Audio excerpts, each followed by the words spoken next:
Yeah, that's perfect. That's actually perfect. Yeah. That's actually amazing.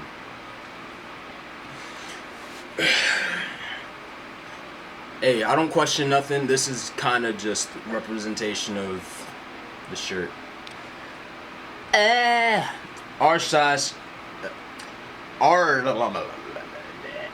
AskReddit. Reddit. Has anyone ever given a nice guy a chance after they thrown a tantrum because they didn't let them treat you like a queen? And if you did, how did it work out? I was the nice guy who got turned down for a second date. I said the same BS that any nice guy says when that happens, i.e., all women are the same, say they want nice guys, only date a-holes, etc. She said, well, fine, let's have the second date, but doesn't it make you feel weird to have to convince someone to date you? Don't you want someone who wants to be with you? Absolutely changed everything about dating for me. You see what honesty does to people, bro? It makes them wake up. I dated a nice guy for 3 years. First, he did treat me like a queen, put me on a pedestal, flattered me, bought me things, made me feel really good about myself and more confident. Simp! Then it changed my confidence. Then it changed because my confidence was a threat. The name calling started. Fights over nothing, insane jealousy. He wore me down until I felt like nothing. I hadn't done anything sexual or even dated prior to meeting him. He threw a tantrum until I did all the things he wanted, even if I was crying or something, or saying no. He consistently expressed how he wished it was acceptable to hit me and let his mother berate and slap me. I got to the point where he picked me up at 7 a.m. I couldn't drive at the time. Drop me off at his house, take my cell phone and leave me there until he got out of work. After making me quit my job and trying to get me to quit school, I realized I didn't want this to be my life every day. I was isolated from my friends and family, depressed, and expected to take care of his needs without anything in return. I finally got the confidence to break it off. Turns out he was cheating on me too. He threatened to kill me and any guy he saw me with. Harassed and stalked me for years. He even told everyone I was a whore and left him because of his weight and how he was such a nice guy to me. You, Jerry. Yeah, you, Jerry. Jerry?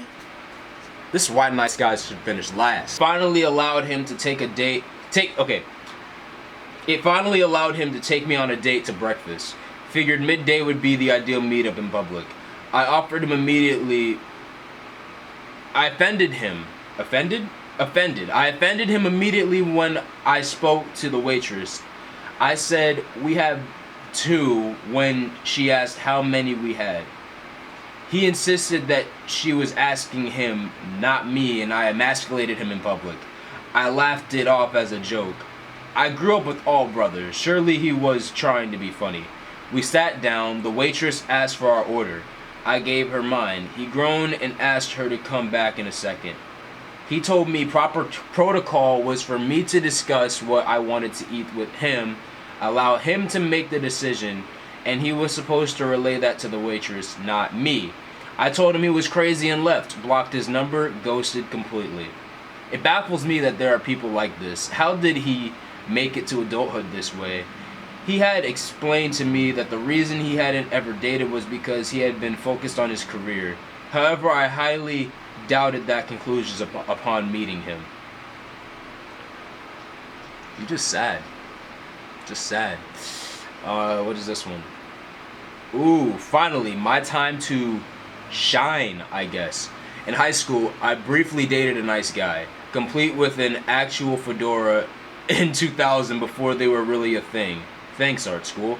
I had been in a really horrible abusive relationship with a guy in his 20s just before, and in fairness, my nice guy then friend had been instrumental in helping me to realize how f***ed up our vibe was, and helping me to leave an objectively horrible situation. He then promptly swooped in and started pushing for romantic intimacy between us. He never actually declared feelings. He was never that straightforward about his own thoughts and desires. Just talked about the way I deserved to be treated. Like a queen, obs. I hate that word, obs. It made clear he felt he was the only one who would give me that. Many of my friends were pushing for it as well. He was very nice, after all, and my previous boyfriends had been objectively awful. I felt a lot of obligation and kind of went along on autopilot. There was a lot of negotiation around anything sexual. I treated you so well. I treat you so well. Don't you want to from him? And I know you want to treat me like a lady, so you'll be okay to take it slow for me. One of the hardest parts was that he clearly wasn't out to hurt me or to me. Sexual actions between us, we never slept together, but did other things that seemed like a huge deal to teenage me, were only a demonstration, proof that I loved him. That was what he wanted, but I didn't, and I really thought that meant there was something wrong with me. In the end, I only lasted about a month. He decorated my locker, brought flowers, left notes for me, taped on my desk in each of my classes to celebrate our 1 month anniversary. I was mortified. My math teacher caught a good look at my face before I managed to plaster a smile back on as I opened the note he left for me in her class. She asked me to stay back after for what turned out to be one of the most important talks of my life. Miss Brown, you're the best.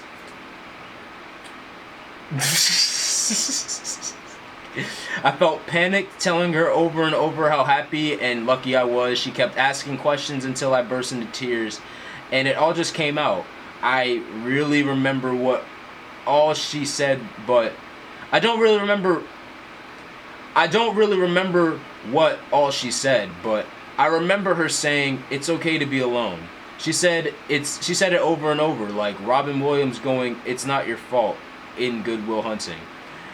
And soon enough I broke up with him, kindly and firmly, and about 5 different times before he accepted it. He cried, he got angry, absurdly, insanely. His mom called my mom, who dropped the hammer on her, in a way I haven't seen before or since.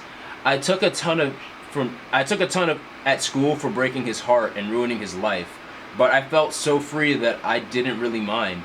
I dated around and didn't have a boyfriend again until I was 21. It was truly okay and important and necessary to be alone.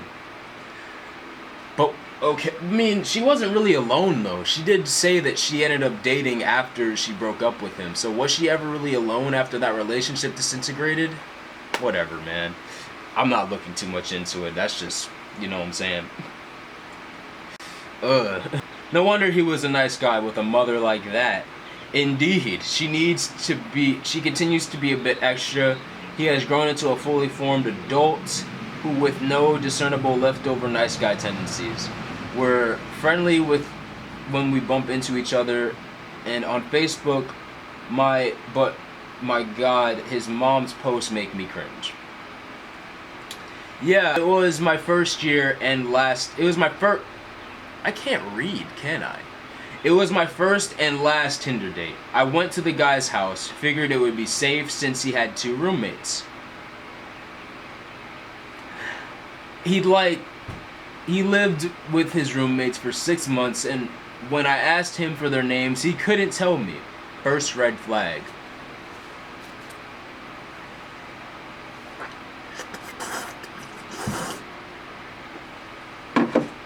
Ooh, that went too fast. Intermission. Let's do it. My wife did while she was in college. He had constant low self-esteem, which annoyed her. He also loved making fun of other people. Sounds like he was a toxic guy. When she broke up with him, he wrote a suicide note naming her as the reason and showed up on campus with a gun. Fortunately, nothing happened. He got some therapy and wasn't allowed back at school. I don't know how you could ever let somebody do that to you, man. Like, you just feel like your dynamic is just so strong that you own that person only in propriety. We'll leave it at that. Only in propriety. Next one. A girlfriend told me that She was still new to dating. She gave a nice guy a shot. They were in different states, and after weeks of owning him, a sexy picture or video, she agreed to FaceTime him with a wink-wink agreement that things might get steamy. The day comes, and this 300-pound unwashed dude called her 190 pounds, 6'5'6", nice, but bigger than he liked, and suggested she start working out. He then pushed for an in-person visit near him so he could show her the wonders of carnal things. She ghosted him shortly after that. It's a horror comedy. Yeah, it is. Does nice guy mean timidly chivalrous in public and wholeheartedly misogynistic in private? Edit. Meant chivalrous instead of chauvinistic. But you did say chivalrous. Whatever. But yes, you hit the nail on the head. All the nice guy is a dude that will be chivalrous in public but is a total, complete dickhead behind closed doors. I got a guy who would constantly ask me out or make really awkward advances for like a year plus. I finally hit a pretty low point after coming out of a relationship and agreed to go on a date. He seemed actually kind of nice, and we ended up dating and lived together for a bit. It all turned sour though when he realized that all his cute punk girl BS he had projected on me wasn't who I am, and I wasn't changing to what he wanted me to be. Then all of a sudden he was out with friends constantly and coming home drunk. The morning he came home after 6 a.m. telling me he kissed another woman finally woke me up, and I left him. We would still send messages for months after we broke up, but not acknowledging my replies saying I have a boyfriend and it's inappropriate to say these things. Even now, if I unblock him from social media, I'll get a message within a few days saying things like, "Hey beautiful, I see," or "Hey cutie / sweetie," etc., etc. And he gets blocked again. Can I use this one section real quick? Well, I guess I gotta end the video here, guys. Thank you so much for tuning in. I gotta go because, well, family emergency. But hey, please be sure to leave a like rating if you enjoyed, and comment down below your favorite part or what story was the most bizarre. Anyways, that's all from your boy DontheAvatar. Peace! Look at him like, Game Boy!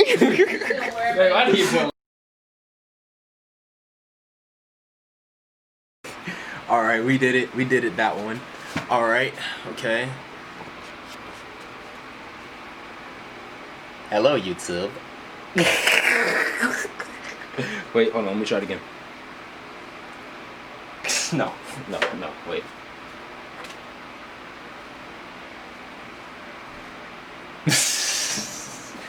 Alright.